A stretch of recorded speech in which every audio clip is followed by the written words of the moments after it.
Why don't we get started this afternoon?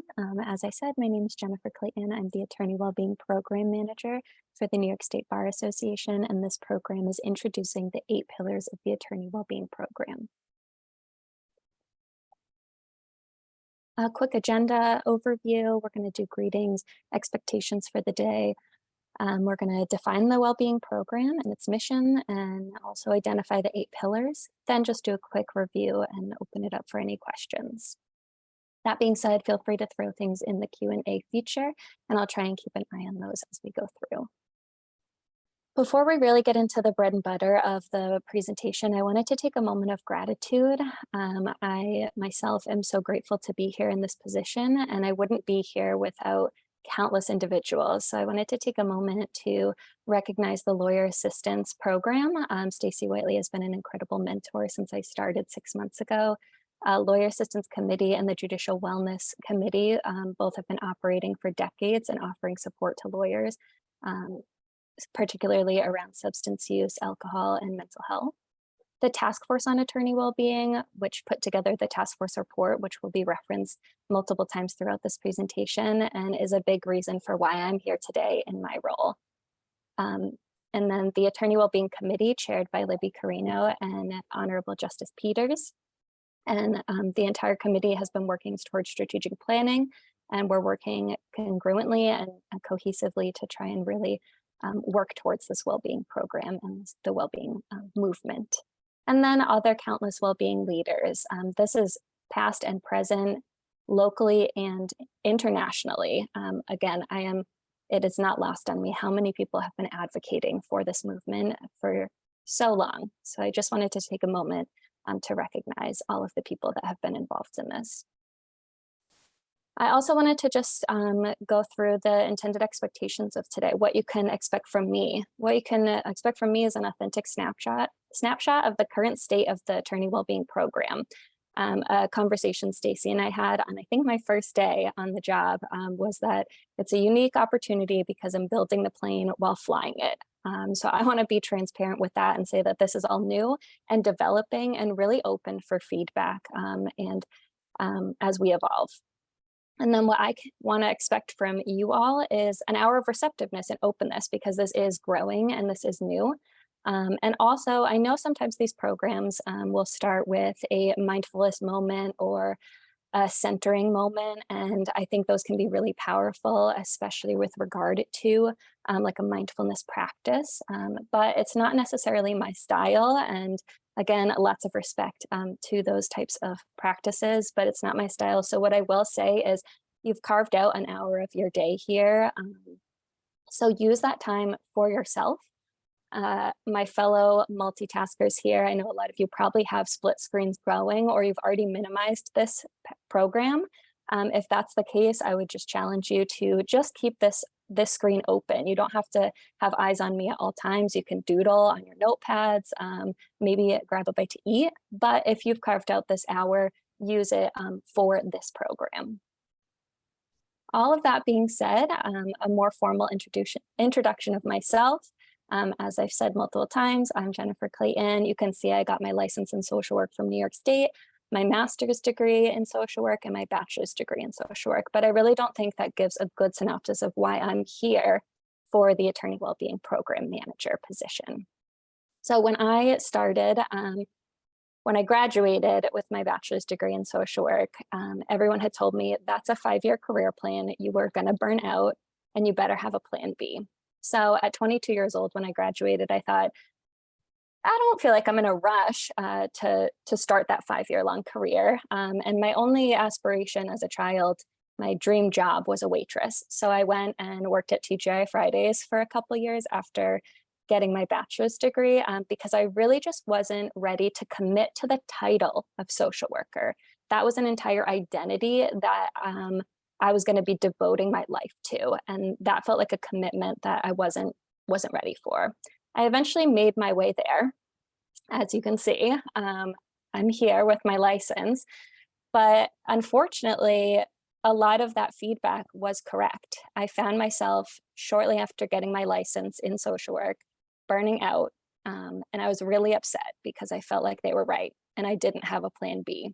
and I didn't know what I was going to do, but I was still incredibly passionate about what originally got me into the field of social work, and that was empowering others to really find their strengths and thrive in this world. So I ended up finding this opportunity as the Attorney Wellbeing Program Manager because after taking a break from burning out, I realized it didn't have a lot to do with that identity of being a social worker. I didn't need to run away from that job title. I needed to run away from fully immersing myself in that identity and only identifying with my job title. So that's really where we get to this idea of the occupational shift. In the task force report, it was discussed, I think it was originally referenced from Libby Carino and Dr. Carrie O'Hara's podcast on attorney well-being, but defining the legal culture by answering questions such as what is being rewarded in the legal culture, what's being tolerated, and what's being accepted. And when I'm talking about that, I'm talking about that on all levels, on a systemic level, such as the bar associations and these bigger systems we're working within, on the collective level, such as the law schools, law firms, legal employers, and then on the individual level, because all have equal responsibility to this legal culture. So we ask ourselves those questions as we move through the pillars of attorney well-being. When I started looking at that task force report, something that stood out to me was that a career in the legal field was a career in the legal field had a 3.42 satisfaction rating. And I'm going to be honest with you, when I first put that on the slide here, I didn't think it was that moving. I thought 3.42, that's not so bad. That's over half the stars are filled there. But then I really started thinking about our current state, the current access we have to resources. And when I'm shopping on Amazon, not to minimize the legal field to the 2-day shipping purchases, but when I'm shopping on Amazon, given the amount of time I put into reading reviews, given the amount of money that I'm willing to spend on a product, I'm usually filtering for 4 stars and above. So when I think about the investment into a legal career, all the money, all the time, the passion, and the dedication that goes into a legal career, that really deserves a higher to a 5-star rating. So what can we do to start increasing that rating? Some of the reasons it did not receive a higher rating was because of lack of boundaries, high client demands and expectations, and financial pressures. So how do we as a program start to address these factors? That's where we start getting into, again, the bread and butter, the attorney wellbeing program. So we start with the foundation. I'm going to use this infrastructure-like analogy because I think it's helpful to visualize what we're trying to build here. So when we think of a foundation, that's where we go. If there's a tornado warning, you are running down to your foundation because that's the safety net. So we see lawyer assistance as the safety net of this legal culture. We have the Lawyer Assistance Committee, the Judicial Wellness Committee, Lawyer Assistance Program, providing support services, intervention, and rehabilitation. And a lot of that leads us to well-being and self-care. So how do we build off this strong foundation? We're going to want to strengthen the foundation with our pillars. So the Attorney Wellbeing Program is really going to be centered around programming, advocacy, resources, and collaboration. Advocacy with regard to expanding CLE credits to include wellness content and skill development. Collaboration, such as working with law schools, working with law firms, and working with other wellness leaders throughout the country. And also developing resources so that people have access to things that are going to help sustain their career and their well-being. But mostly today, we're going to be kind of focusing on the programming. How can we bring in programming through the Bar Association to address the needs of its members? And again, on all levels, how do we work towards the systemic, the collective, and the individual?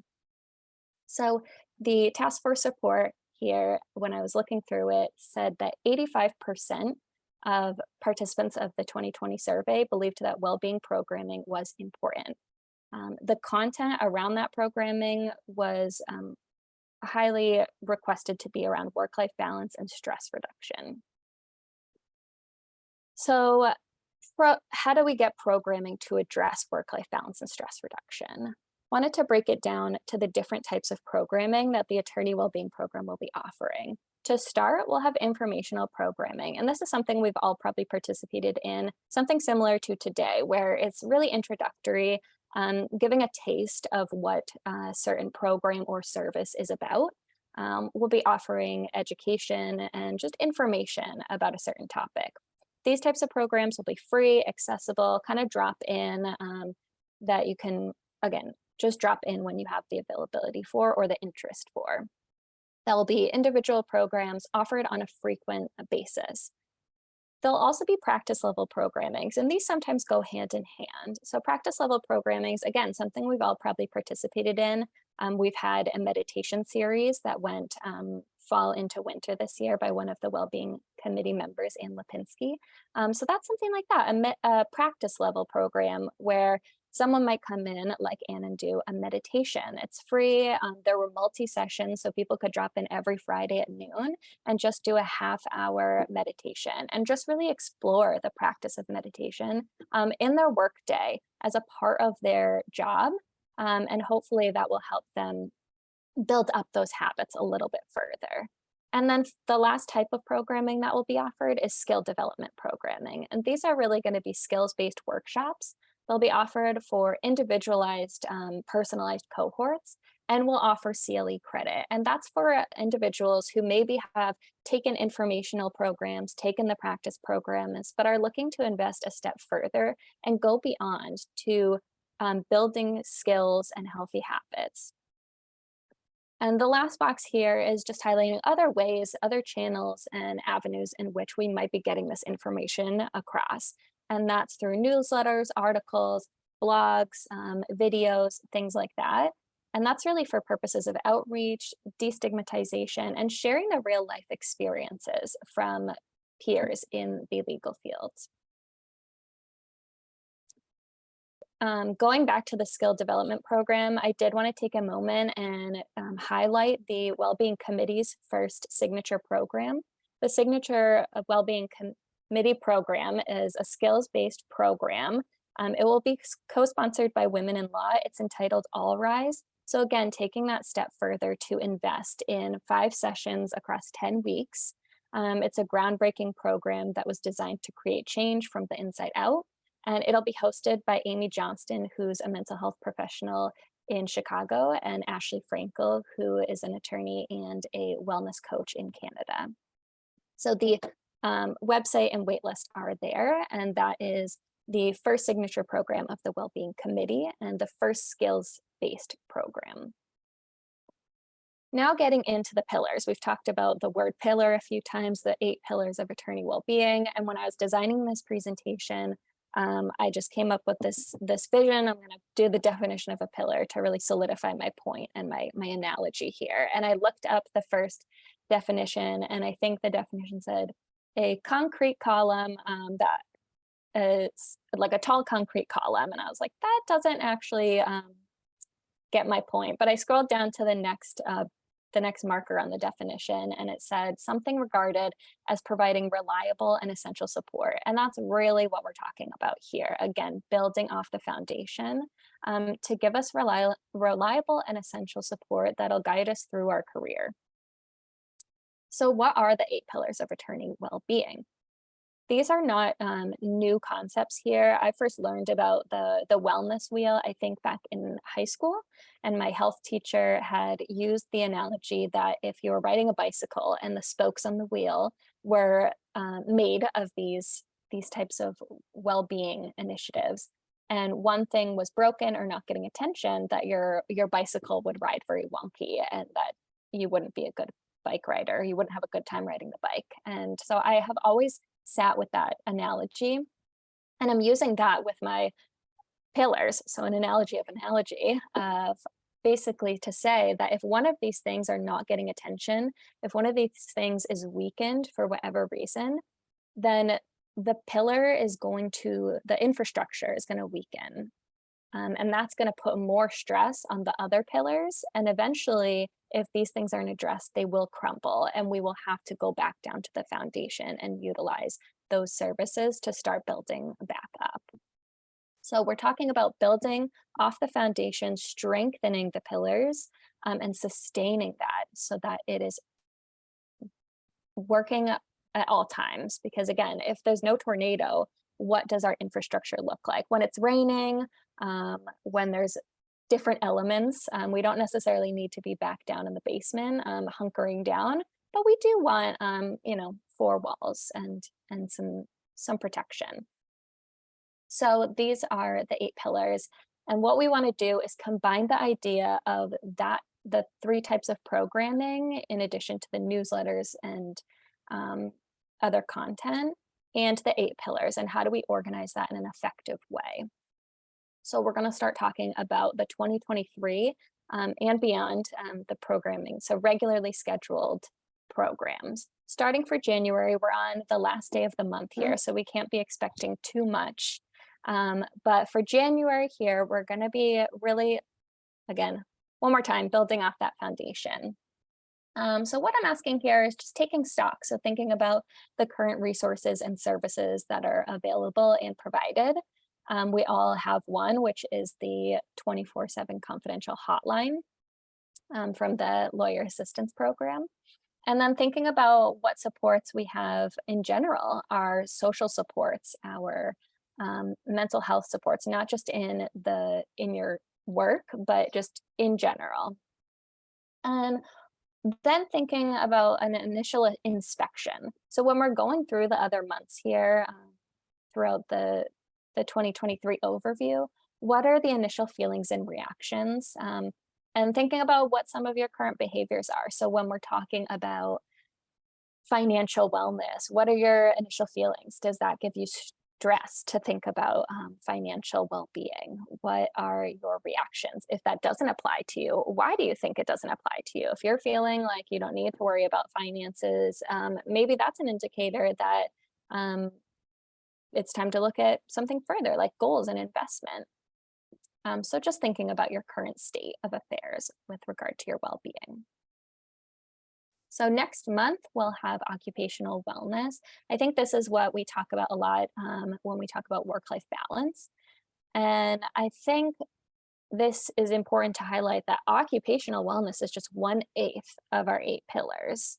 So we need to be giving equal attention to all 8 of these pillars.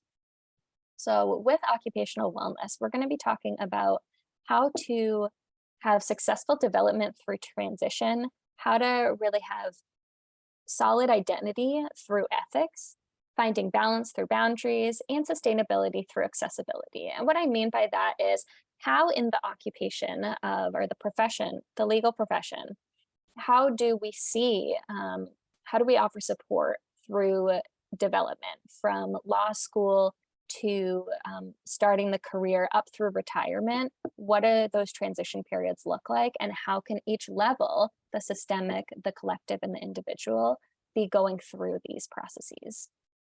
And how do we gain balance? When we talk about work-life balance, that is strongly through boundaries. So offering programs related to these topics to really build up occupational wellness.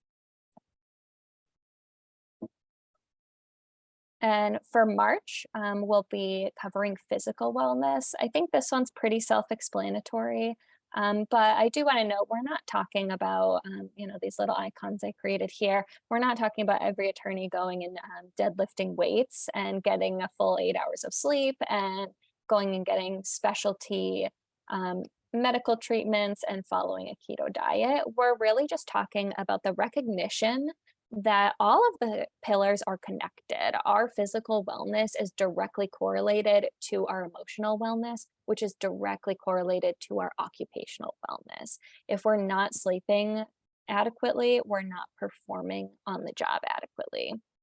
So really just trying to figure out how we can build up all of the pillars and strengthen them because they are so co-connected.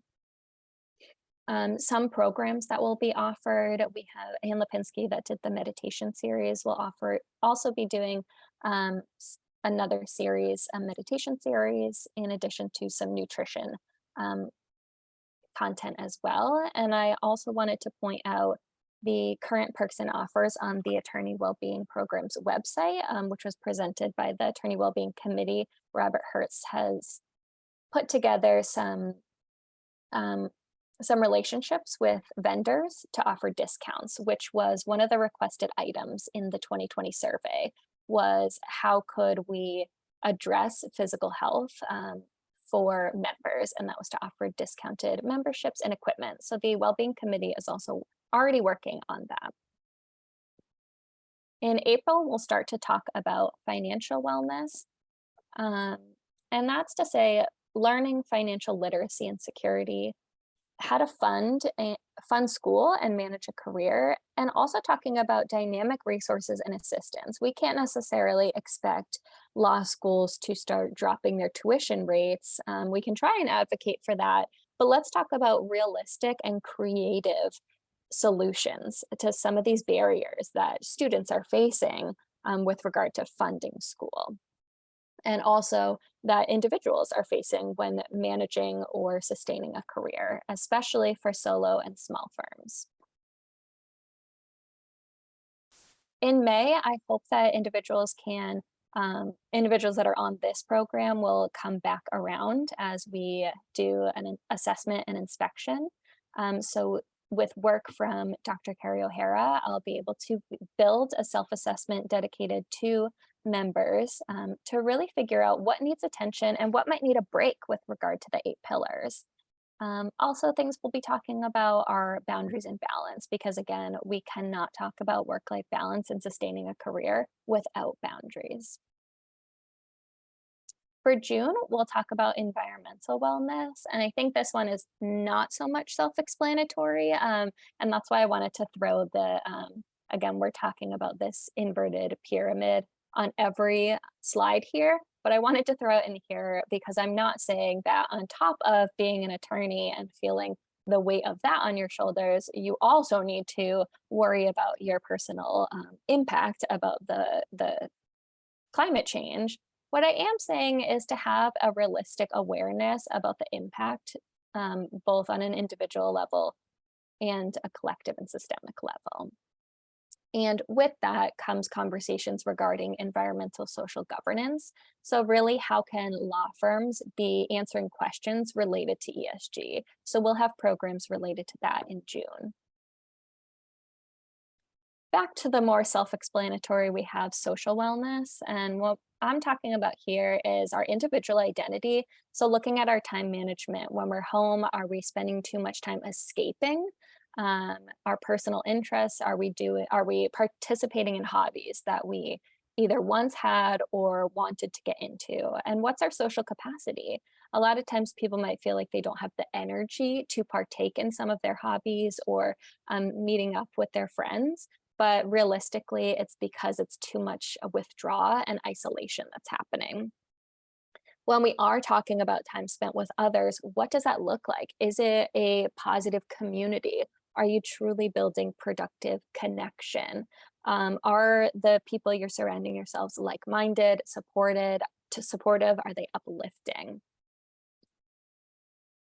As we start to move towards the fall, we will talk intellectual wellness, and that is focused on cognitive skills and strengths to further growth and development. I can tell you when I was extremely burnt out, and up until just last month, I had not read a book in about 10 years, and that was something, I was an avid reader when I was younger.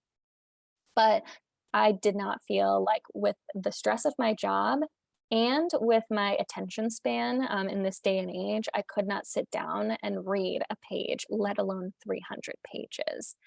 So that's just one small snippet of intellectual wellness. But when we think about it, are we letting our minds deteriorate by not letting our cognitive strengths continue to build and develop? They don't stop once we leave school. So why do we stop making efforts to learn? And with that comes informed beliefs and decision makings. Things in society and culture, in science, are always evolving and changing. So how do we remain informed and up to date with the current events, and just stay informed so that we're making informed decisions and having informed beliefs? And now in September, we're talking about emotional wellness, which is probably what we thought most of this presentation was going to be centered around. And it certainly is a big part of it. But again, we're giving equal attention to all facets of wellness. So with emotional wellness, we're talking about identifying reactions. So really confronting emotions here. And that's to help us identify how we're feeling when we're under stress and maybe triggered by something, and taking stock of our reactions and the side effects we have when we're under stress.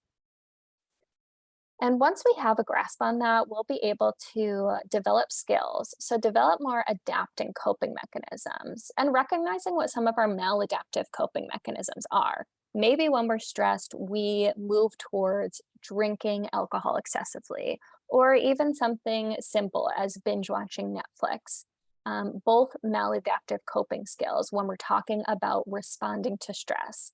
So the way we can move forward is developing more adaptive skills through grounding techniques. So when we first develop or when we first notice stress, how can we manage that stress? And then how can we build, how can we practice and refine those skills to better regulate our responses? That's the last section here, is maintaining those healthy habits so that when we are finding ourselves in a situation that is high stress, we can utilize our coping skills and then reflect and grow and identify further goals. And that's a cycle that can keep growing over and over. October will move towards spiritual wellness. And this one's a little tricky because I think people often either think of pretty intense meditation or religion when they think about spirituality. But what we're really talking about here is the presence of mind and the purpose and meaning. So that's going to involve mindfulness and connecting the mind, body, and soul, and maybe having a system of faith and belief, but really just focus on bringing your mind to the present. And then finding purpose and meaning. And that can be through developing values and ethics while also practicing gratitude. And for November, because we've overviewed so much regarding wellness, we want to really solidify the lawyer assistance services. So in November, which is also the volunteer recognition dinner for lawyer assistants, we'll be focusing around all of the NYSBA services. So that includes the 24/7 confidential hotline, and also Capital District Lawyers Helping Lawyers. Again, services so that if someone feels like they have gotten to a point where maybe one of their pillars need addressing, maybe some services, maybe they're feeling out of control, they can access the 24/7 hotline, which is confidential. A lot of people that tend to join these types of programs here today, listening to me, are interested in topics related to mental health and substance use, and more importantly, peer support, sharing their experiences to help their colleagues. So if any of that sounds like you, I did want to point out that there are opportunities to volunteer with lawyer assistance. And if you're interested in that, you can reach out to Stacy Whiteley, who's the director of the Lawyer Assistance Program. And for the last month of the year, we will be focused on just taking it easy. Holidays are a stressful time, really reflecting and reviewing. So when I talk about that, I'm talking about on the individual level, reflecting with gratitude on everything you've accomplished. If you were able to show up today to this hour long, maybe not even because we're almost done, so we can hopefully give you a longer lunch break. So you showed up today for this presentation, and what else did you attend to related to attorney well-being? And not just things that NYSBA is producing, but reflecting on what you focused on for yourself and how you worked on balance. That's the individual level. When I'm talking about reassessment, I'm also talking about how the collective and the systems can take stock of what went well for 2023 and how we can move forward to 2024.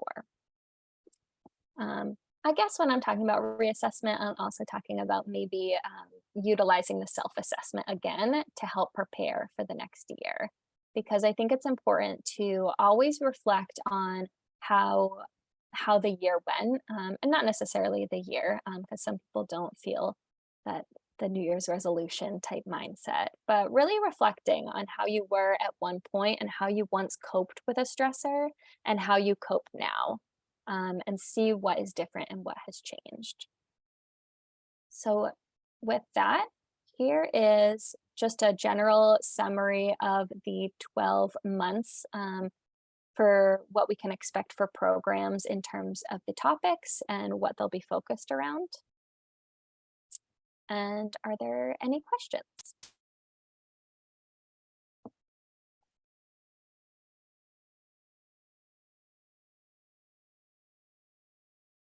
This program was recorded and it will be on the website, and we can also send out this information as well.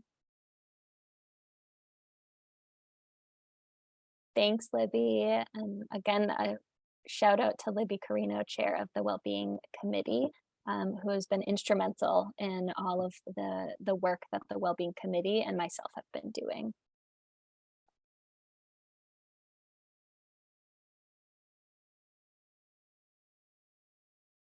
Yes, Melissa, monthly programs will be free. And there will likely be multiple programs. I think we have 3 lined up for February. So February is Occupational Wellbeing Month. We are hopefully planning to have Teresa Moringas, who's on the Wellbeing Committee, and do some topics on work-life balance. We also have someone coming in to talk about healthy office spaces and making spaces more accessible, specifically with regard to neurodivergence in the workplace. So those are some of the topics we'll be talking about in for occupational wellness, and both of those programs will be for free.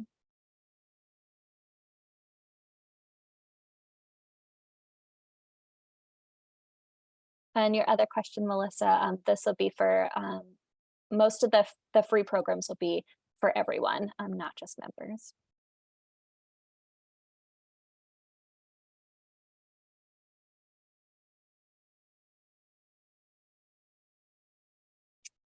Trying to keep up with all the questions here, so bear with me. I'm glad we have time. Okay. So, Rosalind asked the relative roles and responsibilities of the Wellbeing Committee versus Jennifer's. And I'm glad you asked that, Rosalind, because I did want to speak on that. I myself am the Wellbeing Program Manager. So, really organizing the structure that we went over today and helping to execute some of the recommendations in this task force report. The Wellbeing Committee is a standing committee chaired by Libby Carino and is the volunteer members of the committee are working. They've just wrapped up a strategic plan on how to address the task force recommendations. And they're, sorry, they have developed 6 subcommittees. So one of the subcommittees is program planning. So the program planning subcommittee for the Attorney Wellbeing Committee will help vet some of those programs that are coming in when we're looking to bring in people for free programming on occupational well-being, physical well-being, things like that. The program planning subcommittee will be helping to vet those programs, bring them in, and similarly with resources and information on the website. So the Wellbeing Committee is going to be working towards bringing those initiatives in, advocating for change, and then I'll be helping to execute those changes and also organizing some of those programming. I hope that answers your question, Rosalind, but feel free to add follow-ups. Yes, the post will be on the website.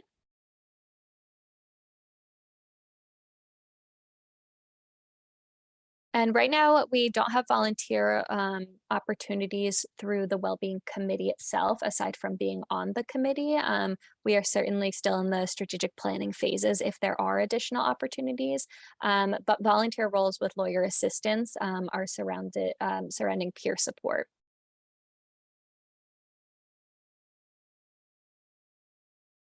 Okay, I think I got everyone's question, but feel free to add more because we do have time.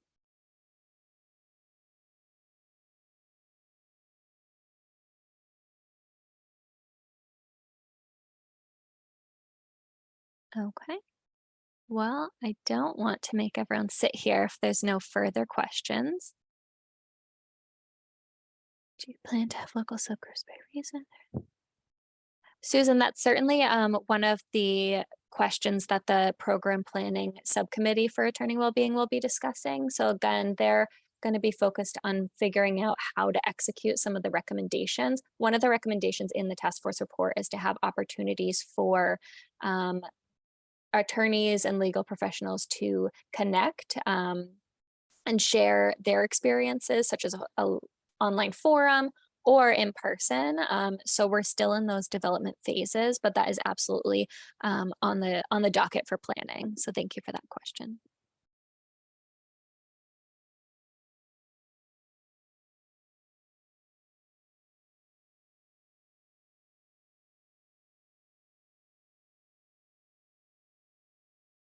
Thank you, Susan. That's helpful. Oh, and someone did ask if I was on LinkedIn, which yes, I am on LinkedIn.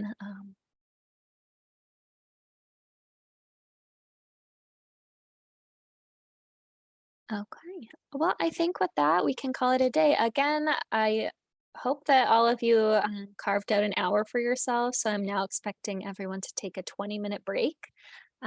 Whether you're rolling your eyes at me or not, I'm going to say that. Yes, PowerPoints will be provided. Thank you all so much for your time today. I really appreciate everyone attending and everyone's engagement.